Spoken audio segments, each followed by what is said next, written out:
All right, everybody. We practice. Well, hey, everybody. My name's ScouterStan, and welcome to the live show. We're going to have a good one. This is going to be great.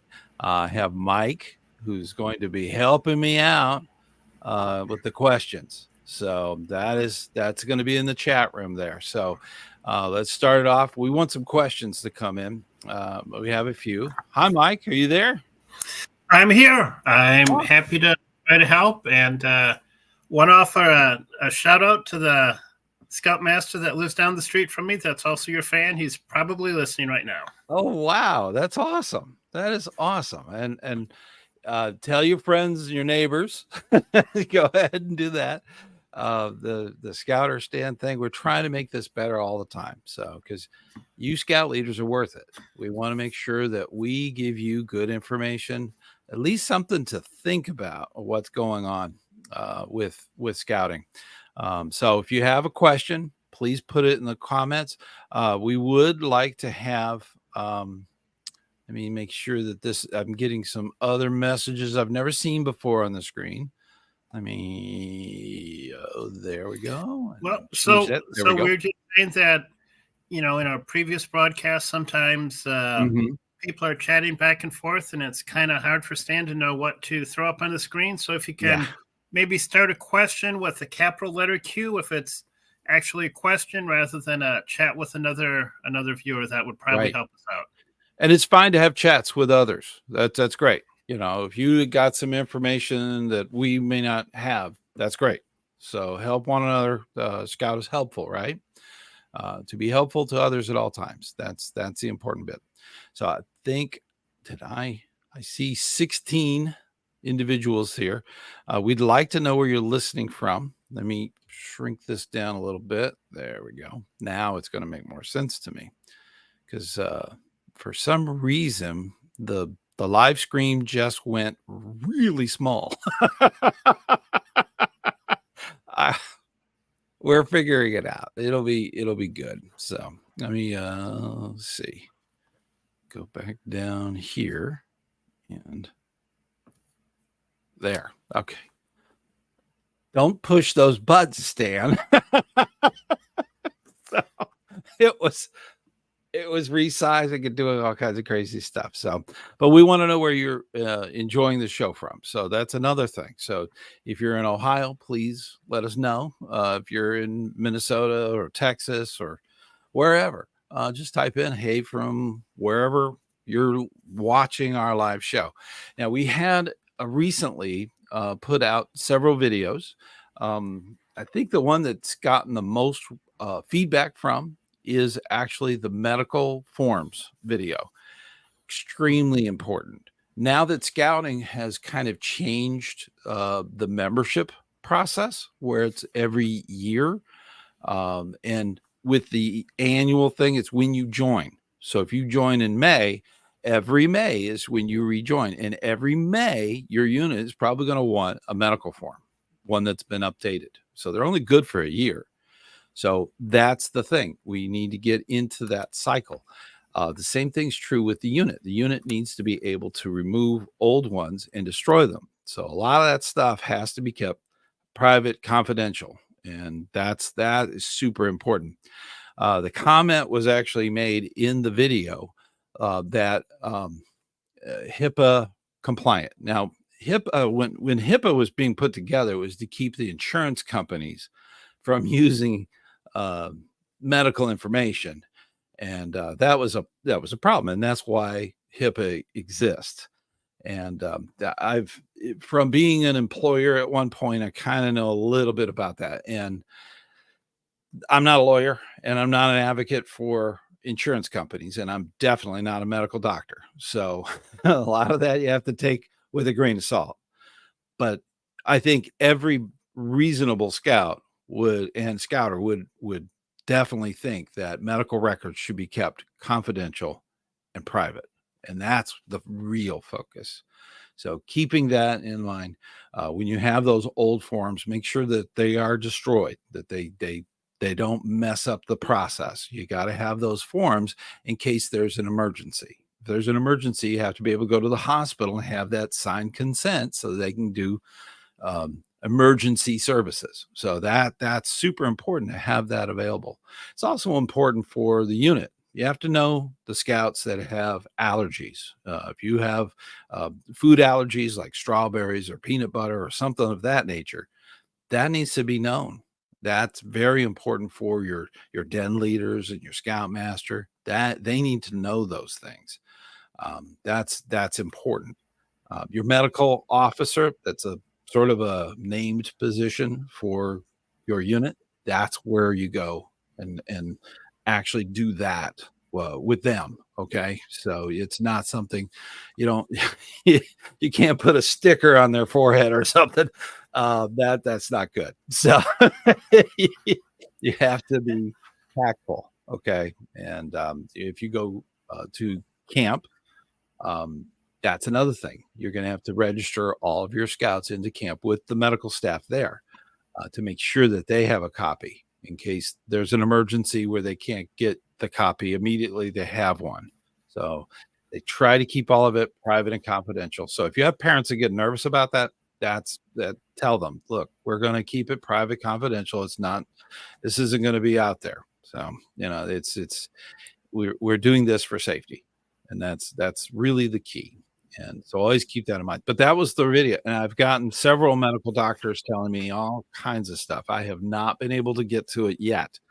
This past weekend, I've been out of town. I was at my lovely Camp Lenoi, which if you're in Central Florida or if you want an adventure, if you're in the South and you want to come and experience tropical camping, Camp Lenoi is the place. They have every merit badge. So kind of an ad there. They don't pay me for that. So yes. But I was at Lenoi. We were having an ordeal, or not an ordeal. We were having an OA thing going on there. And it was a lot of fun. We had a lot of good times. And they were doing a theme of Harry Potter. So, and being that I do soda and carbonated beverages, they asked me to make 10 gallons of butterbeer, which is challenging, but I was able to get the supplies to make it and put it together for them. So they enjoyed it. That I'm not a big fan because it's a very sticky, sweet soda. So not a big fan. And but a lot of people liked it. So see that there's coming in. Let me see if there's anything going on there. Stan, for a family from Minnesota like mine, Camp Lenoi sounds like a very nice place to do winter camping. It is. Well, yeah, we have a Winter's Week camp at Lenoi. So, this is something that a lot of people, and I don't know why. I've talked to them several times about this. They need to market that camp. All camps should be year round. I believe even the ones up north. Now, it may be difficult if you're in a very cold environment. But, a lot of councils struggle to be able to support their camp. That is a huge deal. It's expensive to have a ranger and to keep everything in the tents and all that, all the infrastructure there, plus the land and the taxes. And it is involved. Okay. And if you have something going all the time, that's great.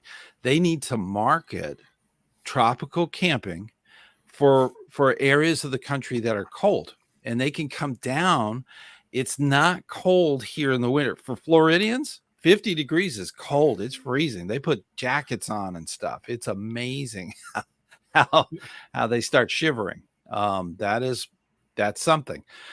But if you're from a very cold climate coming here between Christmas and New Year's, they have regular winter camp. It's like summer camp, but it's in the winter. So you can actually come in. The provisional camp will take any scouter. That's wonderful. They can come and enjoy the wonderful warm climate compared to home. And they can even mix it into another week. They could go and see all the amusement parks. We have NASA with SpaceX shooting off. We see. I live in an area where I can actually see all those launches. going up. So it is Central Florida is wonderful with all the theme parks, and we even have Gatorland. We have all the tropical stuff you can imagine. But I definitely think that would be fun. That would be fun for anyone. So I don't. We have a question here from Relantel. Okay. He commented that the recharter is done in their area, and it seems like they're down about 20% in registration number of scouts from the previous year. So, is that what was okay? I see. It says, "Is this one? Is that the one?" Yeah. No, it is a couple minutes before that. But okay, why don't you start with that question? Okay, that's let's see. With the charter being is down, we're kind of I call it caboosing. It happens when scouting kind of had a severe during the shutdown of the COVID pandemic. There was kind of a shutdown as far as activities and things like that. So a lot of things kind of got put away as far as extra activities like scouting. So youth weren't as involved. So I believe that now it came back and it went through the roof, and now it's kind of caboosing back and forth, and it will start increasing. That's my personal take on that. 20% is not that bad. That is actually, we can improve on that. Scouting is a movement, and it's one of those things that we have to keep going. The youth of America need scouting. Scouting is so important. Scout oath and scout law, so important. And if we can get more scouts involved, the better. Recently, I was in an Eagle Border review, and I was talking with the brand new Eagle Scout. He had earned it that night. And I said, you're going to hear numbers like 6%, 8%, 7%, stuff like that. That's within scouting of how many Eagle Scouts there are. That's within scouting. When you take the picture of the entire nation and all the available youth, you have to be in scouting in order to be an Eagle. That's you have to be, it just doesn't happen. You have to do something to get it.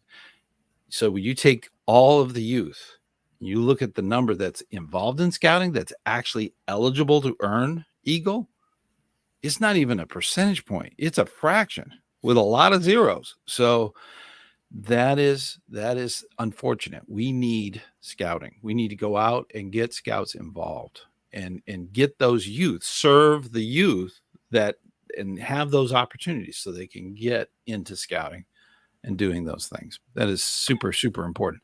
Now, Mike, you want me to answer this question too, or the?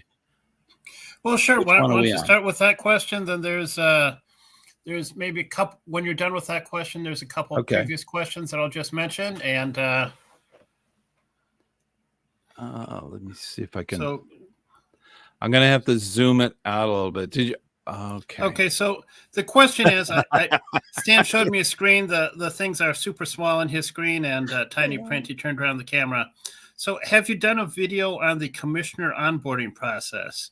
So would part of that start with adult training, online training for commissioners, or? Yep. That's kind of where it all begins, is that online training.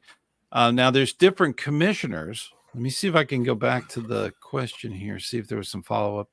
I've done mostly recruiting kind of videos because we have a severe need for commissioners.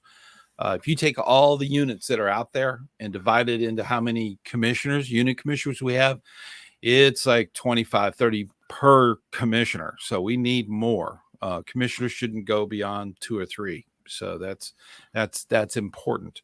Now there are some exceptions. So sometimes the unit will have multiple different levels and different kinds of units. But most of the time, unit commissioners are so important. Getting them either homegrown commissioners, that's a possibility.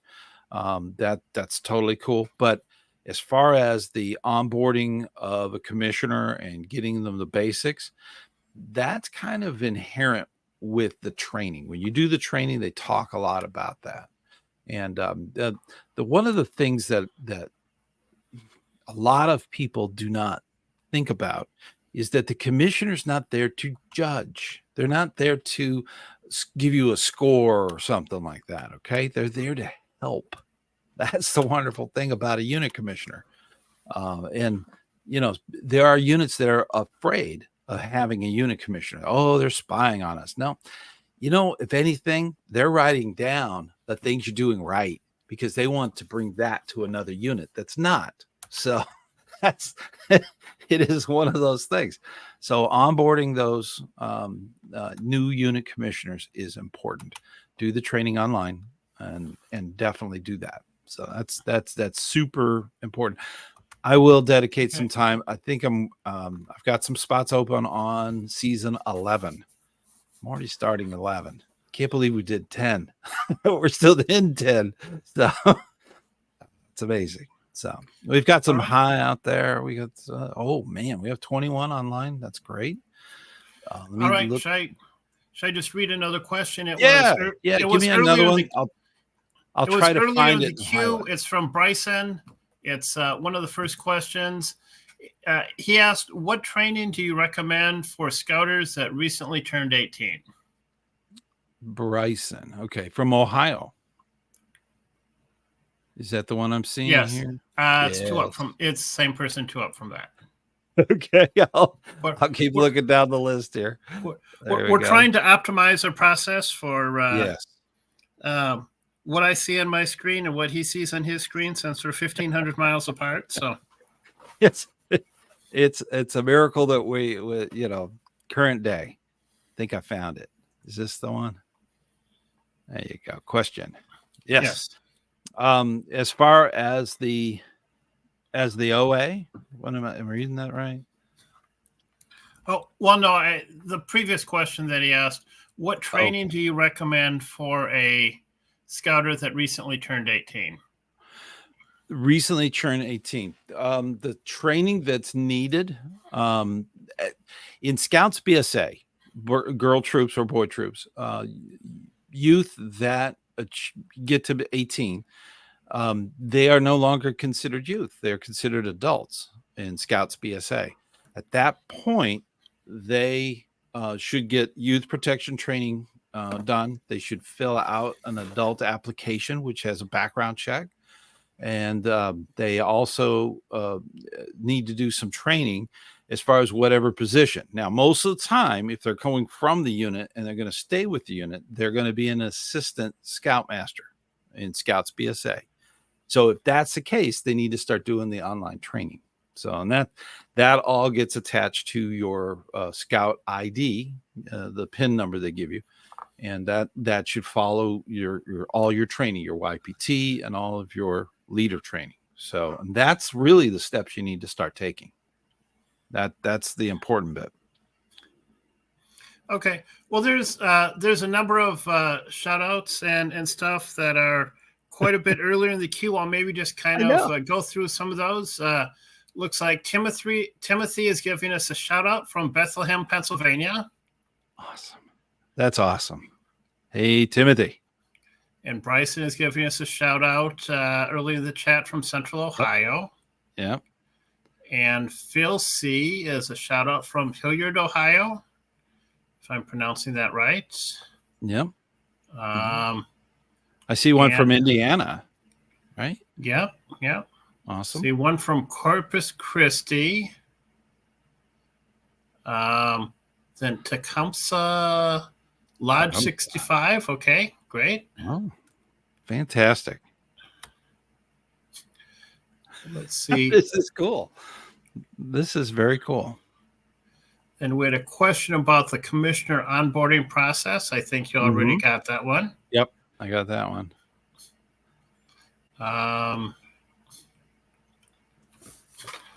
And then we have, I guess, kind of a lot of some questions between. I did the OA. There was an OA question. Was it? Was it this one? Did I look at? Yeah. Yes. What are your thoughts on the OA moving away from American Indian activities transitions? Or I think that's what the AIA is.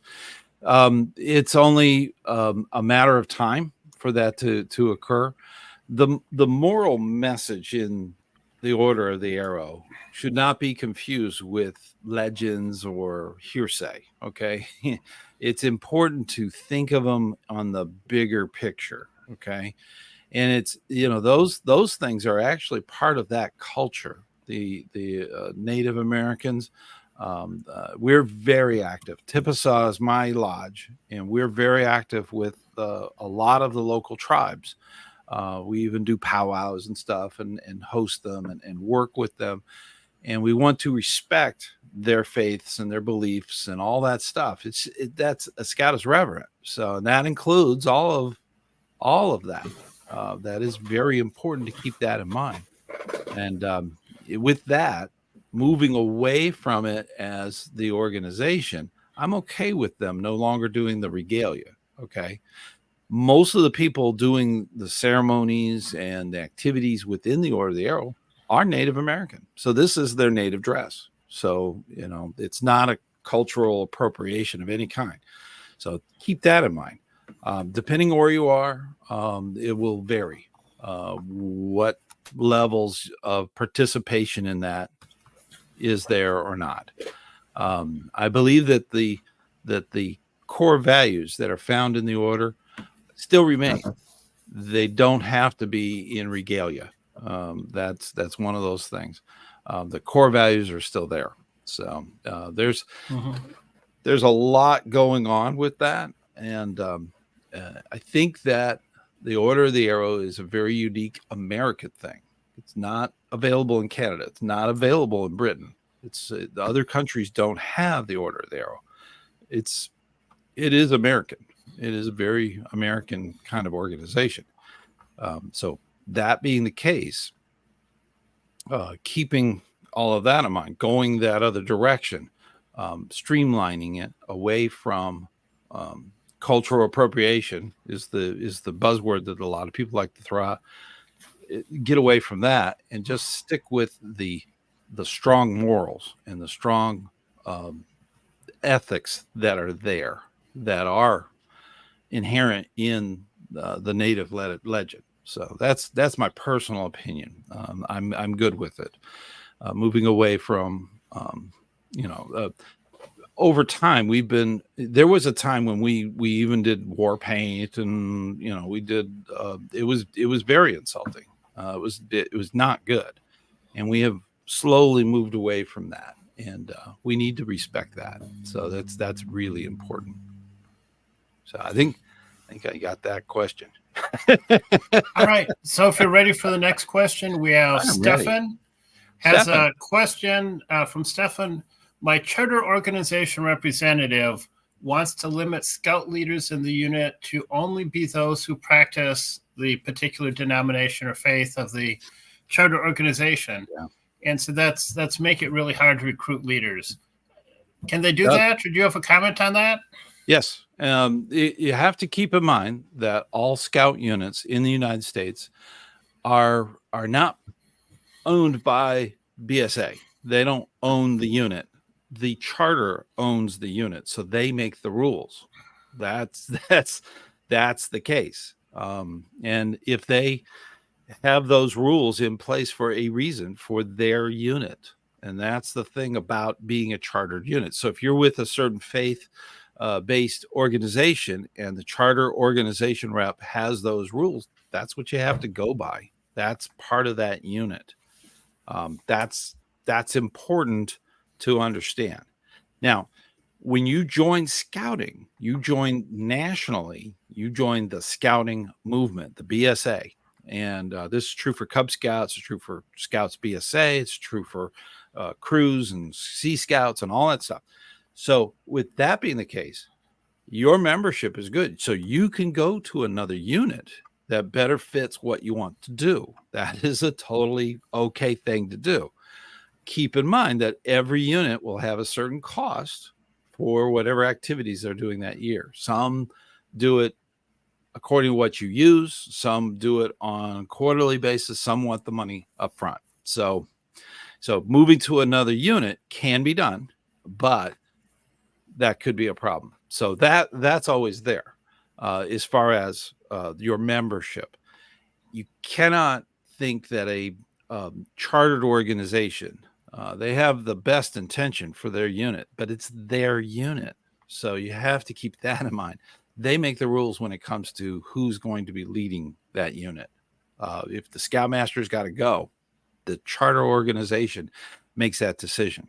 So that's something they do. So keep that in mind. But Scouts, being registered with National, are free to move anywhere they want, go to any unit. So that's a totally doable thing. So that does happen. But yes, that can occur. What do we have here? Is this the next one? Well, I think we have. Is this the one we got, or has National ever recharted? Wait a minute. Reached out. Yeah, there we go. Was this the original question, or? No, I think we skipped over a few questions here. Okay. We're working on the process. Has National ever reached out to you, ScouterStan, to be on a committee for your opinion or advice? I don't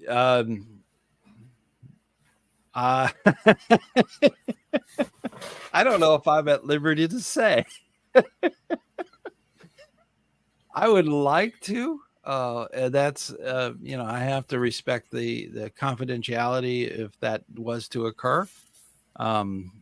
There's been times when I've made my voice heard, and hopefully sometimes they just turn the volume on, hit the mute button or something.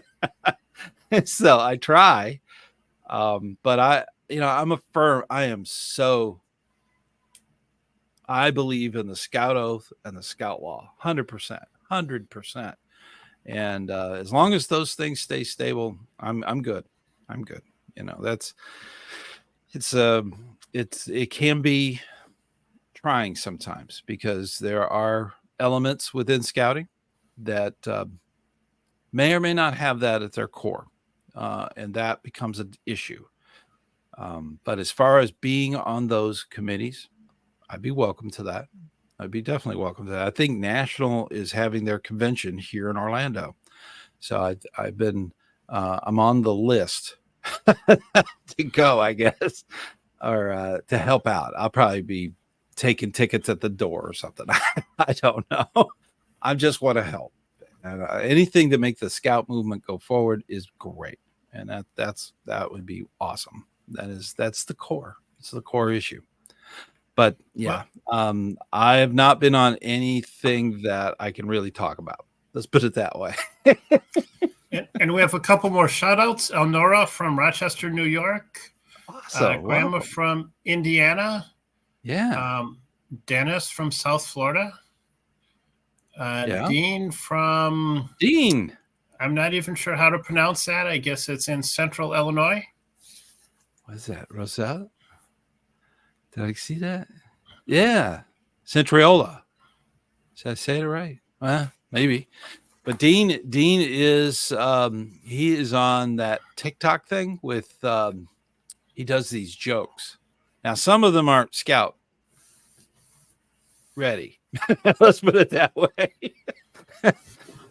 Leaders, that's fine. But for youth, some of them are yeah, but most of them are just fine. So in fact, we did a whole season with Scouter jokes. So we did a Scouter joke in each episode. I believe there was even a special of all the jokes put together. So that was something we put together. And Dean is awesome. So if you have a chance, he also has a YouTube channel. So definitely check that out. And I believe he is a member here too. I think that's true. He is a member. I don't have oh my gosh. My vision is going. I can't see. There we go. All right. I see. The crazy thing, Mike, is that I'm seeing comments on one screen and not on the other. It's crazy. So it's, yeah. I don't think that StreamYard's picking them all up. So we'll figure it out. I'm looking at multiple screens also. Yeah. Looks like the next one from Ken bids us bonjour from the Evangeline Area Council in Fayetteville, Louisiana. Ah, bonjour from the Red Stick area. I love New Orleans. New Orleans and food is awesome there. Well, yeah, it's a good time. So there's a lot of fun things going on there. So good shout out. Louisiana, it looks like, boy, is that the only one? It looks like we're pretty close to caught up. I'm basically seeing one more from Pin King 554. Okay, doing a call out on an upcoming Saturday night. Nice. Hopefully for 5 Scouts or Order of the Arrow thing. Okay. Very good. We'll be doing old skill regalia and everything. Okay. Yeah. And it's a troop level. So that's cool. That's nice. That's nice. Back in my day, it was called Tap Out, where the chief, the figurehead of the organization, would be there, and they would do the taps on the shoulders. So that was kind of tapping you into the ordeal. That was their thing. That was very important. Now it's called just call out. So they call them out, and they're recognized, and then they usually go over and they tell them all the basics of what the ordeal is about and when to be there and what they should pack. They give them a little information sheet. So that's kind of the beginning of the joining process, which is interesting. I was doing some research on Goodman. He's credited to being the person who started the whole thing. And Goodman, E. Erna Goodman, is one of the founders. Carol L. Etzen was his assistant. So that was the two that really started it all. What he wanted to do is more of a, it was not political, but it was more aligned with elections. So you have people that are not members electing members, people to become members. That's what makes it very unique in scouting. So everybody under 18 in the troop votes. That's what's so neat about the elections. When it's in a crew, it's usually anybody under 21 that does the actual election. So that's their adult definition is at 21. So there's a 3-year gray. I did a video, so but that being the case, that is one of those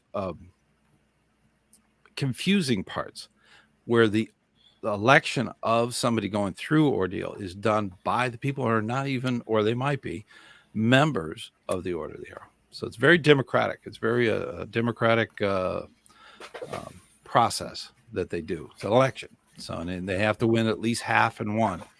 So that's the thing. So if you have 4 votes, you need 3. So small units might not be as easy. I came through that. I was in a very small unit, and we never had more than 7 in our troop. And I was the appointed. It wasn't an election. They appointed me the senior patrol leader, and I had to run the thing. So it was very, and I lost that election 3 times before I was elected.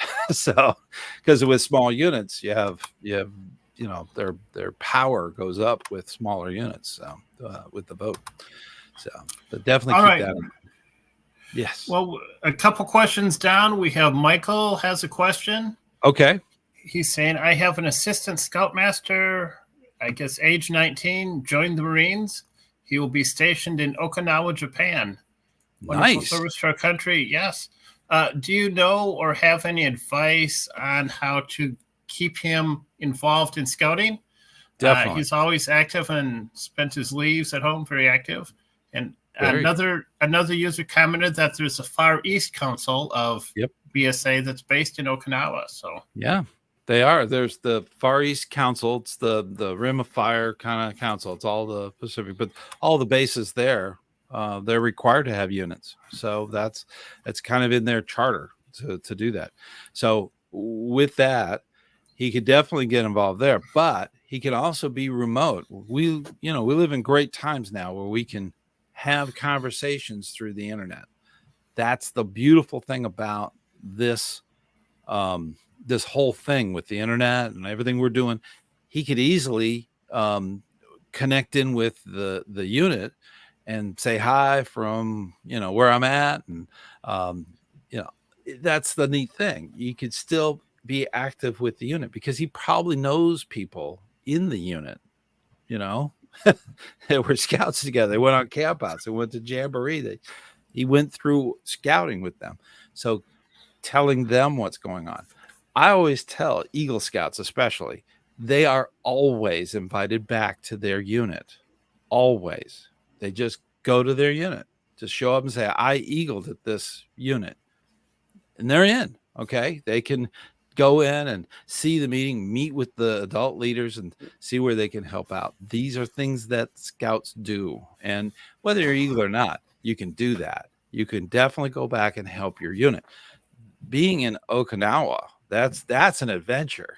And that you want to make sure that those scouts know that you didn't just disappear out of the troop, that this is where you're going. This is the direction, a little video back home kind of thing. That would be awesome.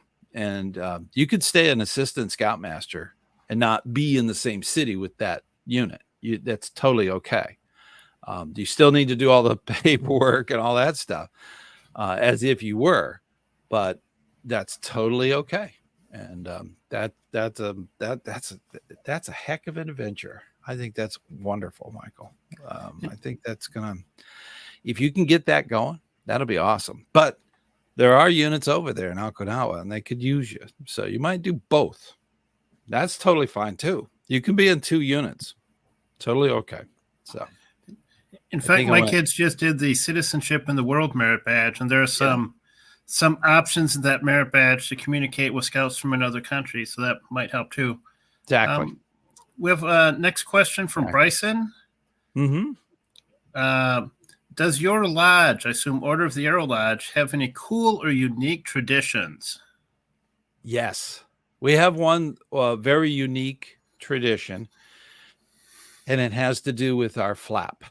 Our flap is probably the last flap to have this feature on it. Let me see if I have any of my patches here. This feature is only on our flap.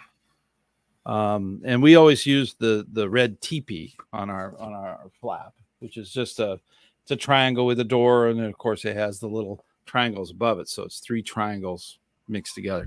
But the thing that makes it unique, I'm just gonna stand up and show you the thing that makes this unique.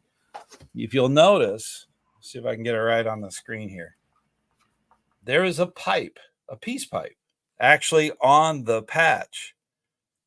It's lit. It is actually smoking. So that is probably the last time you will see that on the patch. That makes it extremely unique.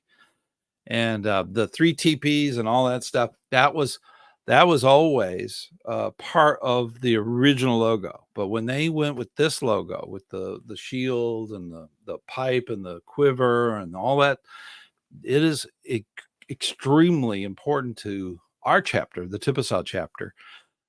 So when you see that, they're never going to change that, because if they did change the logo, they'd never get it approved. So that was approved back in the 40s. So, but it's the last one that has that feature. So, and that is, and of course, that's something that they don't do in scouting. I mean, the peace pipe is part of a cultural thing, but it's to respect it. So it's not something we do. That is something that different cultures, different times will have that involved. A lot of times they refer to it as medicine man stuff, but that is their religious leader. So that's part of their faith. And being reverent, we need to respect that, and that is one of those things. So we'll probably always have that on there as a form of respecting it. So that's something that we do that's totally unique, and all of the lodge here is extremely devoted to the council's camp, Lenoi. So that's one of those things. We're very devoted to it. So, all right, did I answer that question? I think so. Elnora commented, as we mentioned, there's the Far East Council based out of Okinawa, which it's great. There's some councils of the BSA that are based abroad, I think mostly for American sons and daughters of service members. And then our next question is from Pin King 554. Okay. It says, I am going to Camp Buffalo Bill just outside of Yellowstone and then straight to Noak in Boulder. And then he thinks he'll probably be pulled in to do something. So, the opportunity for leadership comes up all the time. So that's one of those things. As far as NOAC, I've been to two of those, and those are a lot of fun. So definitely take your local patches, flaps, and stuff, and those are great. So definitely take those with you for trading. Trading patches it's a huge thing at NOAC. That's a great way for adult leaders to meet other adult leaders from all over the country. Trading flap for flap. And what I've always done, and a lot of patch traders don't like that, I will put the person that I traded flaps, I'll put their name on the back of the flap just to make sure I remember who I traded flaps with in that area. So that's important to kind of get that camaraderie going, the fellowship of the Order of the Arrow. That's a wonderful thing.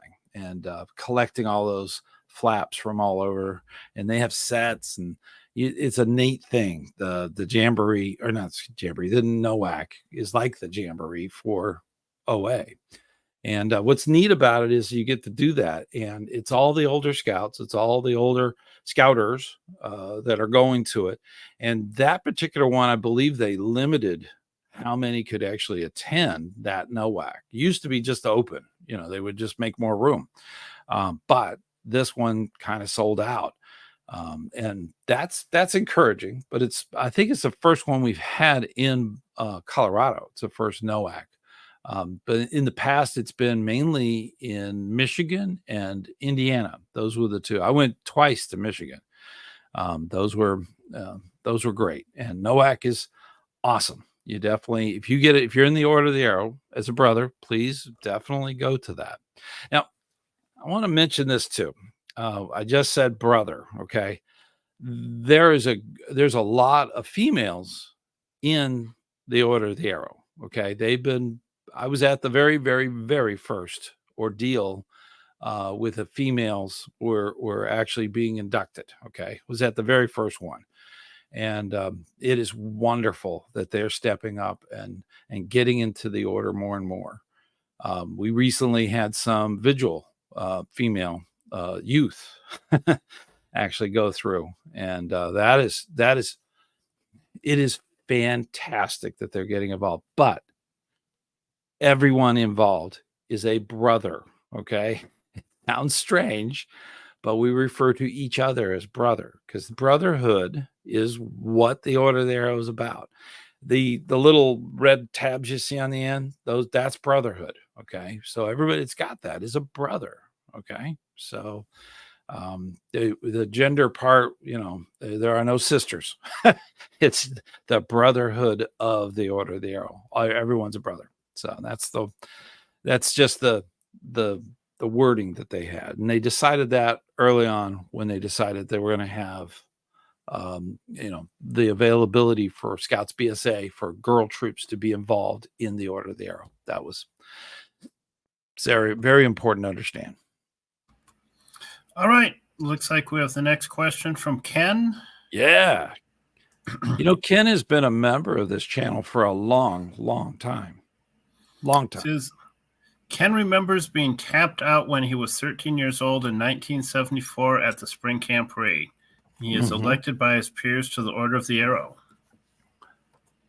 That is awesome. Yes. That's the thing, Ken, is that tap out just now, they just refer to it as call out. What was interesting about my tap out, and a lot of people don't know this, is that when I went through my tap out, it was after losing the election several times. But I went to the tap out. My best friend in high school, and we skied all winter long. That was the thing we did. And his brother was the chief at that time. And when I went through tap out, Steve, that was my best friend's brother. He did the tap out with me. And unfortunately, about 2 weeks later, he died in a car accident. So that tap out has a lot of meaning for me. And it was devastating. It was a very, very sad time. And to have that, to that occurring. But I'll always remember that tap out with Steve. And that was special. And there's moments like that throughout scouting that you'll never forget. And that was very special. So, but yeah, tap out is a wonderful thing. We have another comment from Ken mentioning some things that he remembers. These are words, I believe these are Order of the Arrow terms that I'm not familiar with. They're very memorable and impressive. The very next question. So that's from Pink King also, or? No, the very next one, next question down is from Ken. Ken. Okay. Let me go back up to, I'm touching something that usually gets me in trouble. There we go. The next one down. This one. Okay. Usually I hit something and it just goes, so it's a mess. Okay. Yeah, I'd read those terms, but I'm sure I would pronounce them horribly wrong. Really impressive. Yeah. Was that, yes, these are some of the principles he's talking about. Yes. Kitchkanet. Yeah. These are some of the principles. Now, this in the thing that in the Order of the Arrow, they use a legend for all of the moral core of what they're teaching is leadership, and they have 4 people involved in that. Now, to keep this in mind, it's okay to, they're not giving away big secrets, okay? But to maintain, to observe and preserve is the actual words, the traditions of the Order there, we really don't talk about the ceremonies. We want to keep them special, a surprise. We want that to be the thing, not, oh yeah, this guy comes out and does this and this happens and that happens. We don't want to spoil the thing. Okay. It's like telling somebody what they're getting for Christmas. Okay. It's a spoiler. So we try not to, but it's okay to talk about them. But these are principle in the actual ceremonies inside of the Order of the Arrow. So they may be changing their names. I don't know if they will or not. But a lot of it is Lenni Lenape, which is I think it's Pennsylvania area, the Treasure Island area, where the very first ordeal and the first tap out actually occurred was there. That was back in the Eater Goodman times, and it was very it was a new organization, so they were just developing all of the process and all that stuff. So some of these names were there, some of them weren't. So some of them were added later, but it is those are very very honored names, and if you're in the order and you call somebody by that is a great honor. So it is a wonderful thing. So, but yeah, he is absolutely right. It is very impressive, very memorable. You will always remember your tap out or your call out. The call out is very similar. So, all right, if we're ready for the next question, we have Stefan. In your experience, what was the most effective way to recruit adult leaders? This is a great question. Well, I did recruiting before I did the advancement stuff for our district. And the best thing for getting parents involved is, well, there's several things you can do. The best thing that I found is that the ones who are complaining the most, parents, you introduce them to what I lovingly call the complaint form. And the complaint form is an adult application.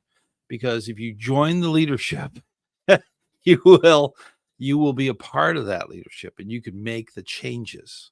See, that's the thing about it. It's not really a complaint form. It's just the adult applicant. Get involved. You'll be surprised how many parents want to, but they're afraid to. Just give them that opportunity.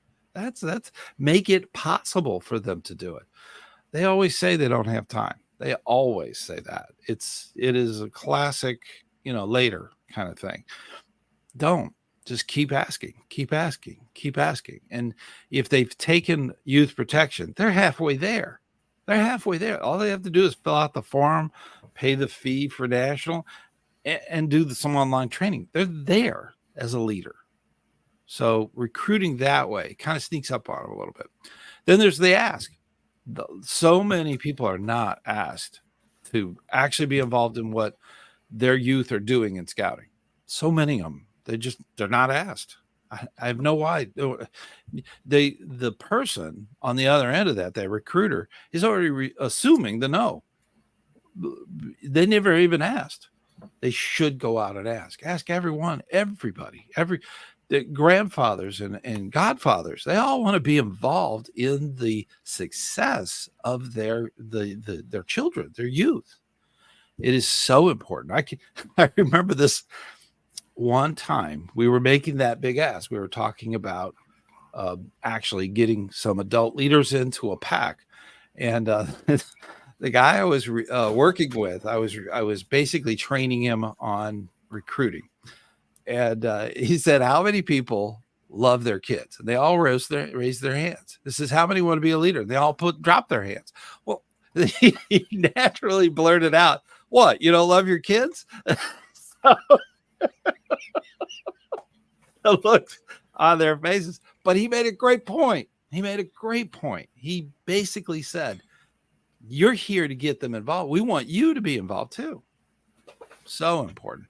Now, another great way to recruit adults, and I've done this with, and you've probably seen this done before, but that ruler thing, it always works. That is one of those big ways. And if you go through the whole process, it's a good 10-minute talk about time. And so that's something to really think about doing at recruiting. When you're recruiting new scouts, also recruit the adults. It could be, you have the adult application and the kids application. You can, get them going. They're there to do it. So got to ask, and don't embarrass them. But that worked. I mean, it was one of those shocking moments, but still, it worked. We got at least 5 leaders to really step up. The unit's doing just fine now, so it was really struggling, but that was important, and it just was one of those situations that happened, and but funny. Stan is recently having a conversation with a professional scouter, an executive, and I repeated your comment that the complaint form is titled adult application, and that really resonated with him. That made his day. It is. The thing is that there are no problems when you're the solution. Think of it that way. You are the solution to joining up. If you don't think your youth, your child in the unit is getting the attention they need, it's because they're pulled in every direction. They don't have enough leaders. Here's the application. Join in so you can help the other kids and they can help yours. So it's a division of leadership. That is so important. They have to be able to distribute throughout the thing. I have a unit. I was talking with Mike earlier about a unit that has almost 100 scouts in it, but they have 19 wood badge trained assistant scoutmasters. They need it. It's impossible to do that many kids. I mean, when you have 9 patrols, and they're big patrols. So it was a very big unit, and there's a lot of moving parts to that. So and you got to have your people coming in constantly. There constantly has to be a flow of adult leaders coming into the unit. So important. And there's also 2 different kinds. This is something I early on, I think it was in season 2, I talked about scout facing and backstage. There's 2 different kinds of adult leadership. Scout facing is the assistant scoutmaster, it could be the scoutmaster, of course. It could be the people that are literally working with the youth. That's scout facing. Then there's the majority that makes the troop actually work. The pack, the troop, the crew, that's backstage. That's your committee people. That's all the people on the committee. It's your committee chairman. It's everybody in the background making everything happen, so the youth have those opportunities to make it work. If everybody on the front end is busy doing the back end, you lose track of it all. So you need as many parents involved as possible. Not all of them have to step up and be scout facing. There's a lot of stuff goes around in the background, popcorn and all the sales and all the fundraising and all the camp registration and organizing trips. And there's a lot of stuff that happens in the back. And if you get the adults to handle a lot of that, you're in good shape. You also have advancement and a bunch of other stuff that goes on in the background. Scouts don't see it. It's not scout facing, basically. There's a lot of things you can do as far as recruiting adults getting involved. And it is magical. It's absolutely magical when you're at a camp out and your son or daughter is called up and they say, this youth organized this event and had a great time. And this youth, we all need to give them a round of applause. That just warms your heart as an adult, especially a parent. And that is one of those moments that you cherish. So, and if you weren't involved in it, you weren't at that camp out, you didn't get that. So there's a lot you can do behind the scenes. And this is the secret. If you're behind the scenes, you still get to go camping if you want to. That's a lot of them don't know that. You can go camping and help out with the scout facing part of it. That's totally fine. So lots of ways to really help out a unit. That's the important bit. Well, we have our next question from Pin Sure. King. And I think he's referring to the previous comment about the assistant scoutmaster in a U.S.-based troop that will be stationed in Okinawa. And Pin King is commenting that he can be a ASM in his continental U.S. troop as well as perhaps help out in a troop in Okinawa. Yes, that's true. A lot of times, a lot of leaders don't realize they could actually, because your scout membership for Scouts BSA is the core membership. Then there's the unit membership. We talked about that in a video on membership. That's critical. You can be in other units. You can be involved in this situation in 2 different parts of the world. That's totally okay. But you still have to keep your youth protection up. You need to keep your training up. Those are important things to keep in mind. Got to have those going. So. All right. And our next question is from Relantel. And Relantel is excited to hear that there will be a Jamboree again in 2026. And Relantel has several youth that will be able to go as 17-year-olds. So Neat. Excited about that. That's awesome. There you go. 2026 is the next Jamboree. It'll be held at the Summit. That's up in West Virginia. I have family from West Virginia. My father's side of the family was all West Virginia. And it's that is the what is it called? The Bechtel? No, it's the Bechtel. I don't know. It's the Summit. I think that's the name of it. The Summit is a high adventure base, and it's good for camping all year round, of course. And then, of course, you have 2026. That should be enormous. That should be incredible. So Scouts BSA, please think about that. That's not just for Scouts BSA. That's also for crews and Sea Scouts. They can go to that too. talk to your council. Sometimes the council will have a contingent that's going to go, and that contingent can be 4 or 5 troops. I know that our Central Florida council is huge, and they usually send quite a few as troops, numbered troops as a contingent to the Jamboree. So it'd be fine to send a crew. It'd be fine to send a Sea Scout unit. That's totally okay. That's totally possible. But the jamborees are awesome. Mine was 1977 is the jamboree I went to as a youth, and that was awesome.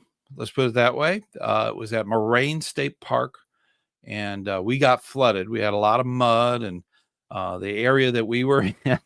Yeah, it's funny if you ask a scout what their best memories are. It's always the rained out camp out, or the the tent that flattened, or their sleeping bag got wet. It's always that. But I remember that about that jamboree. A lot of patch trading. We did a lot of patch trading, so that was fun. But jamboree, that's exciting. That's exciting. It's nice that they have the same location too. The summit is a wonderful location. It's a lot. It's very spread out. It's big. So it is one of those, and it needs to be for a national jamboree. There will be a contingent of international also attending too. So that's true at every jamboree. So great to trade patches. I know some scouts that said their favorite part of summer camp was watching a movie in the storm shelter. So we have the next question. It happens, Yep. They always remember the worst part, when they lost all their food, it fell off the truck or something, Everyone was safe and it was a good time. So exactly. Yes. Next question by Bryson. What advice would you give to a young scouter? Oh, now a young scouter implies that we're talking about someone that's over 18. So a young scouter, the best advice, I keep going on about it, but it's so true. Training. Make sure you get your youth protection training done. Before you can do that, it's good for 2 years. So you could actually do it before you turn 18. So that's possible. Once you turn 18, you fill out the application, put your stuff in, and then do the online training. That is so important. Once you got that online training, it's there. And then it's just a matter of doing as much as you can. Keep in mind, if you're over 18, you're probably finishing up with high school, maybe even going off to trade school or a college. There's a lot of transition there. So, and some just won't be able to make every single meeting. So, and that happens a lot. Sometimes you may need to step back from scout facing leadership and just go be the college reserve, I think, is a way to still be there and help out. That's something that you can think about, but you got to weigh out those options. And youth leaders, they get caught up in a lot of their other activities. The career comes along, all that stuff. It happened to me. I was out of scouting for almost 20 years. So I had a career, I was traveling. It was just one of those things that happens. I couldn't commit. So, but if you can, that's great. So don't get burned out. That's try to help, but don't feel like you have to, jump through the flaming hoops to do it. Okay. So it's important, but you gotta move that forward. Now, what happened to me when I came back after 20 plus years, 9/11 happened, and my job and my career and all that kind of changed. And I came home to Orlando. If you've seen some of the videos that I've done about that, but I digress. The thing is that when I moved back, my son got involved in scouting, and through Cub Scouts, I became the Cub Master. He raised his hand when the person asked, "Is there any Eagle Scouts here?" He's waving his hand, and the recruiter is going, "You can't be an Eagle." He says, "Oh, I'm not an Eagle, but my dad is." Right under the bus. So, of course, I had to be the Cub Master. So I did the Cub Master. It was the best thing I ever did in my life. It was awesome. I loved being Cub Master. We did rockets and we had fun. We had all kinds of activities. We had great times. It was wonderful. And the Scouts loved it. Okay. That was a very special time. And then I crossed over with my son to a troop, and I had great times. I got to travel to all the summer camps, got to do all that stuff. The youth get to do that too. As a young adult leader, you get to do these things. You get to go and have those adventures and maybe go back to a camp you were at before as a younger person doing merit badges. Now you're doing the medical officer stuff in camp. That could be some of that. So some of the good camps have extra activities that they do training that you can actually do at the summer camp. That's huge. That is gigantic. For a lot of the really good camps will have that. So there's tons of opportunities, but don't get burned out on it. As a youth getting into that adult leadership thing, it would be too easy to just, grab it and just go. But then you burn out. You don't want that. You want to kind of go at a normal pace, get involved, do something. There's tons of jobs. There's in a troop, you have everything from all the assistant scoutmasters typically are mentoring the youth leaders. So you have a scoutmaster that's doing all of the quartermasters. Okay. They're helping them keep the equipment clean and straight. And they do things with them to keep them going as far as keeping the canoes in good condition and all that stuff. So that's one job. You could be another one working with the scribe who has to keep everything in order to work with the historians. And there's a lot of structure going on there with the youth. That's scout facing. So that's possible. It is also possible to be backstage. Totally okay. So there's a lot that going from the youth into the adult leadership can do. But don't get overwhelmed. That's not good. You get overwhelmed, you quit. Don't do that. We need you. And that's the important bit. All right. The next question, I guess it's a comment from Relantel. Awesome. Relantel suggests that a young scouter would attend University of Scouting. Definitely. University of Scouting is awesome. In some places they call it powwow. I've learned that from out west. They've been calling it powwow. I think they're going to universally go to University of Scouting. This is an event put on by the council. They usually have a school that they can use, and it's for scouter skills. Okay. That's one of the things they teach. It's not that they're going to do merit badges or they're not going to do basic training. Okay. You can't really go to University of Scouting expecting to get trained to be a assistant scoutmaster. And by the way, it's scoutmaster training. The assistants are trained the exact way as the scoutmaster. It's the same. So that being the case, they don't do that technically at University of Scouting. That's where you learn how to do Dutch oven, or you might learn things like knot tying, or there's a lot of different things. How to keep your canoes clean and ready for another event. How to keep the life jackets from mildewing and stuff. There's courses out there at University of Scouting that you just don't get online, and they're live. These are all live training situations. They usually have 6 different classes.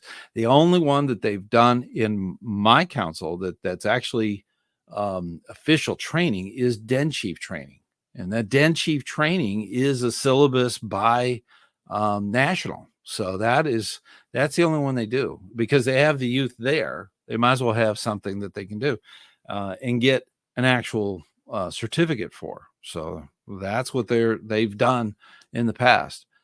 They do Den Chief training additionally in the year, but they always do it at University of Scouting. But as far as a youth that's transitioning up to a scoutmaster position, assistant scoutmaster, University of Scouting is awesome. You'll get to know some of the things about finance. You'll get to know some of the things about some leadership skills that are not really done as far as online. That's something that you can get from University of Scouting. It's recommended. And then Roundtable. This is the one thing I keep beating that drum. Okay, Roundtable is a part of your training. It really is. So whenever a Roundtable is offered, ours is every month. So we do it every month. There's a Roundtable. That's where you get the new information. What's coming up? When is the registration for summer camp? When is the registration for the camporee? Who is in charge of that? What's the changes with district? What are the membership and all that stuff comes through Roundtable. So that's your monthly training. You got to go to Roundtable. If you don't go to Roundtable, you'll just be sitting there going, well, I don't know what's going on. It's because you didn't go to Roundtable. So for youth, going into that leadership, keep that in mind. You got it. Roundtable is very important. So got to do your training, and that's a part of it. So keep that in mind. Well, now, we have a question. Yes. Got another question? We have a question from Ken, but I noticed we have 27 people watching now, which is awesome. And about half of those 13 people have hit the like button. So, hey, that's if you awesome. could please hit the like button, that will help people find this live show. But we have a comment from Ken. I believe it's some Order of the Arrow terminology. I believe this is a character that was from Delaware. This is Ken, right? Yeah, the very next question. Oh, it's the next one down. I went too far. There he is. Yes, the Delaware.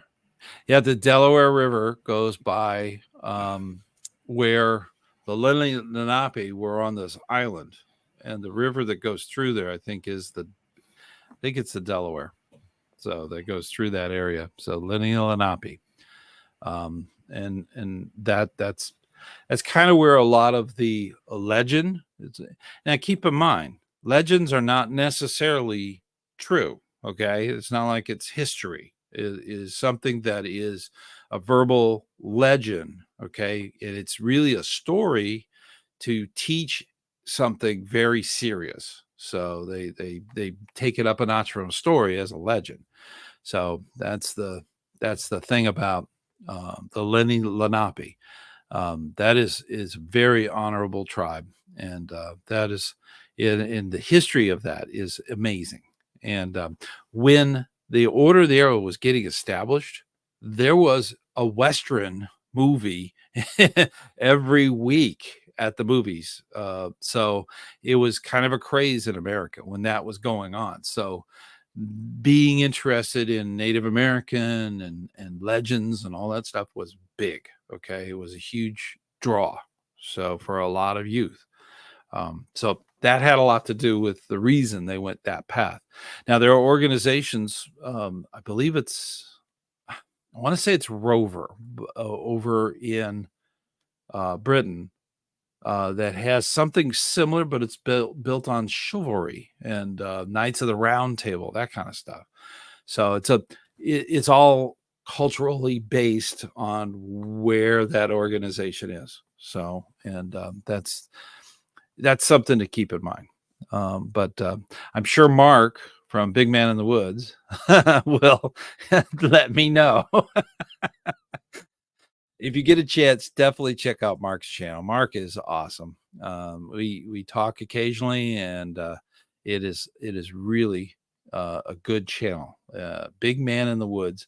Now, keep in mind, we're the American part of the scouting movement, and the American part uses different terms, different terminology, but a lot of it is very similar.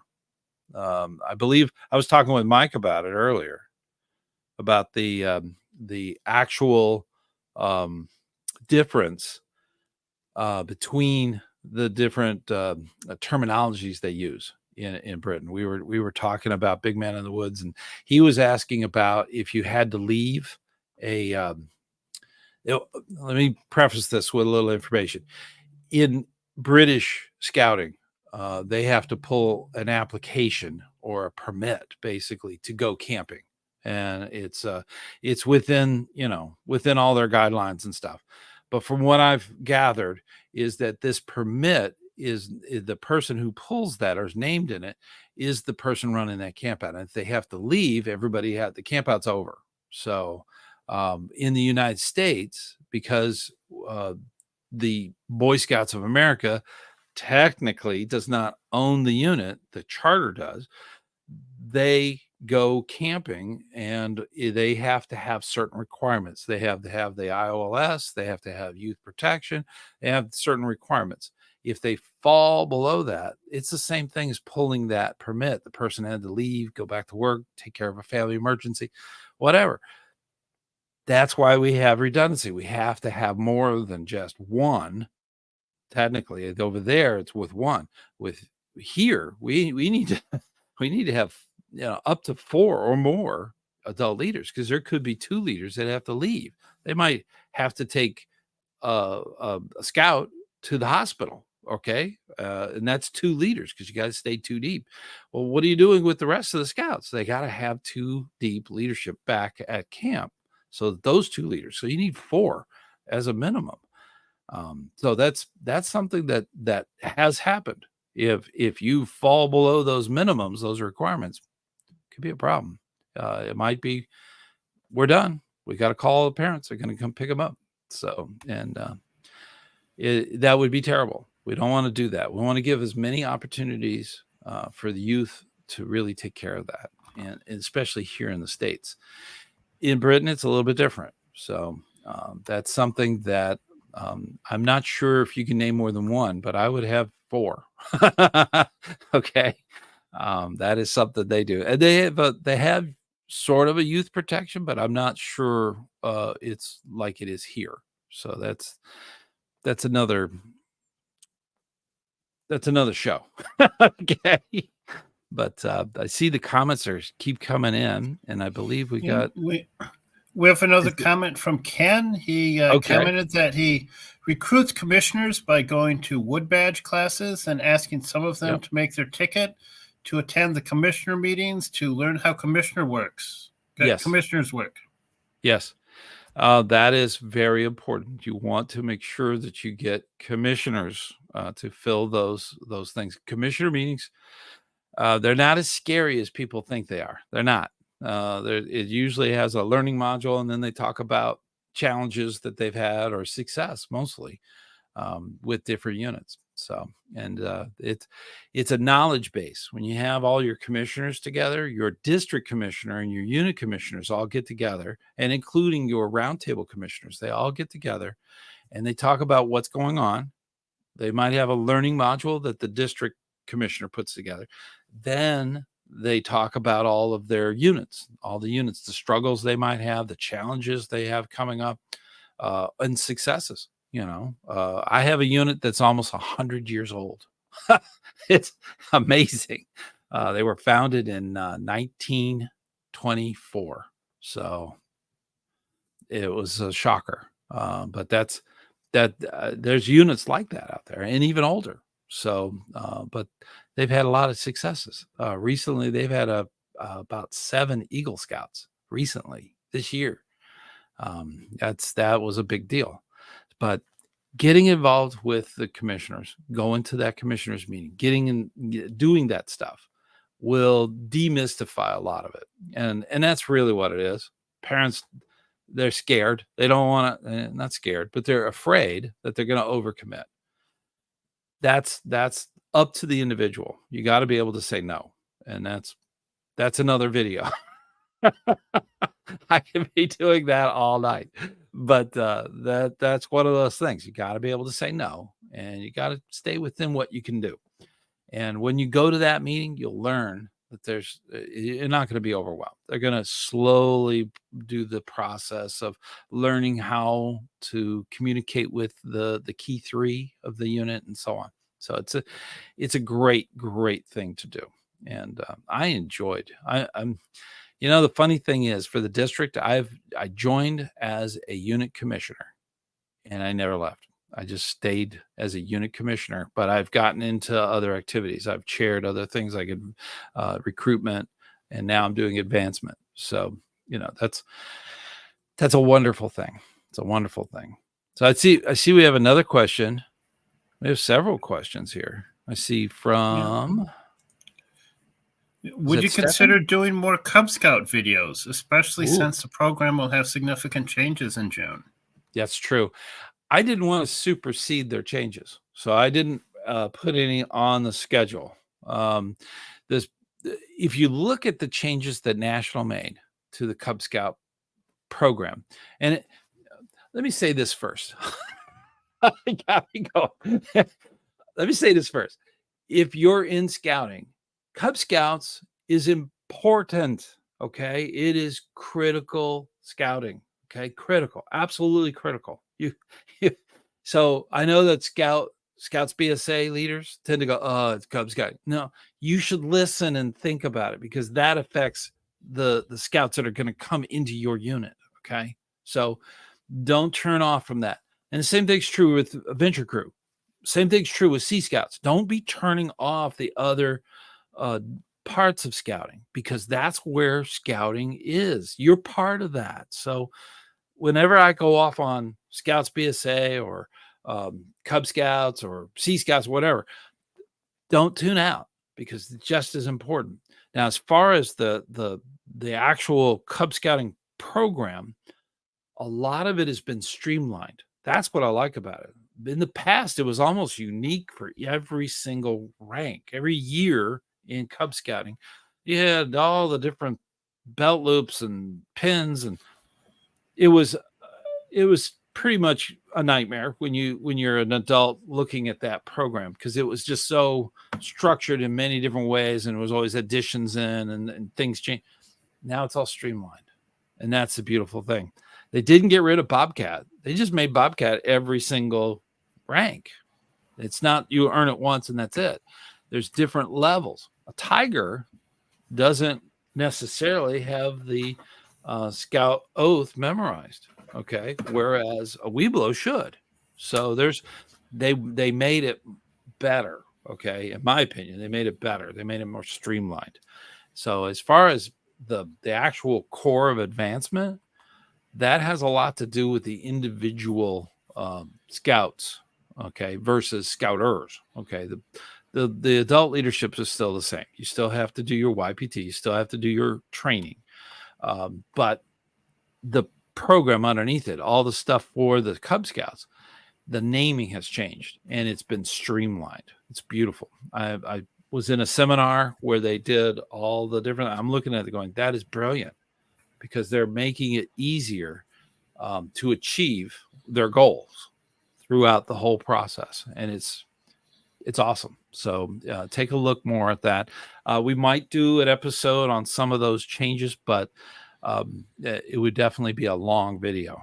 That's for sure. If we go into the, how many for this and how many for that, and really go into a lot of the other stuff, it could be intense. So, but that's something we will put in season 11, but there's been some changes to the some of the other scouting stuff too.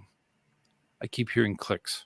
I don't know if it's me or something I did. I bumped the table stand, so that was me. Honestly, I think this is working out. I like it better. So I think I'm glad to help. So we have the next question. Best of both worlds, as youth can be in both a troop and a crew. Yes, you can. Yes, you can. The only downside to that, let's see. I'm trying to find the question so that it's the very next one. Okay, no wonder. We'll optimize our process next time. We'll figure it out eventually. But as far as being dual registered, having the best of both worlds, it's great. But here's the downside. Your membership with scouting is there, okay, for both units. For more than that, you can go 3. That's possible too. But that's the one cost. You also have each unit will have its cost. There's impact fees. There's additional equipment. There's activities. If you're joining Cub Scouts, you got to pay for all of those badges and all that stuff. And it varies. If you're in Scouts PSA and you also get into a crew, the crew might be a scuba diving crew. Okay. There's a lot of equipment okay, that you need to do. That might be the thing, or climbing. There might be a high adventure climbing crew, okay, or canoeing crew.